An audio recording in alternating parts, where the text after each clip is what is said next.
The broker owner and the agent are still center to the real estate transaction, period. And the thing that's fascinating is, even though we've got all this technology and Google anything, and everybody should be able to do whatever they want with technology, it is a much more complex process of buying and selling a property than it was 50 years ago. Changes in the industry over even the last 5 years and so on, the real estate agent has become even more important than they ever were before. That's the founder and leader of Remax right there. Do you believe him? I do, actually, because I've watched these technology companies come and go. Because you really think about it, that technology that you just looked at or that we just watched, right, is designed to allure the buyer in, make them fall in love faster. Because think about, what if you had a crappy crap hole? It's gross and you're in the middle of a crime-ridden area and there's a carjacking happening on the car. You're not going to use that technology. You know what I mean? So is it only for the luxury market? Is it only for the fancy brand new? The reason that realtors,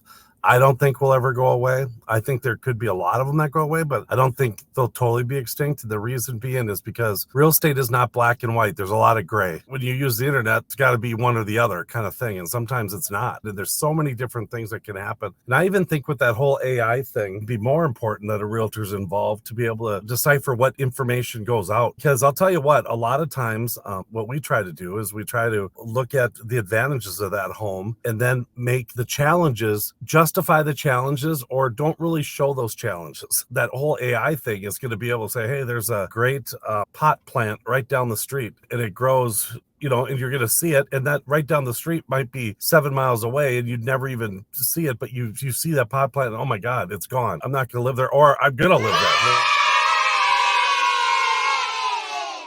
His would have been so much better. Thank you for doing that for me. I botched appreciate it. you taking the pressure off. No, I just, I think that when you take a look at the technologies that are available, if it enhances the process and makes the sale more comfortable for someone to make a decision, I'm all for it. As soon as it influences the decision, then it has to be accurate. When you influence a decision, like you're saying, oh my God, this is a limited, look at this view, and then you get there and the view's not the same, so it's misrepresenting reality, then I have a problem with it. But it's like, hey, if it represents a truth and I'm a listing agent and that's the new tool, and let's say I spend $5,000 per listing to do that, well, guess what? You're paying for it. I mean, it's not like it's free. I mean, so the now it costs you more to list your house, but maybe you don't have to pay out a buyer commission. So maybe it's a savings.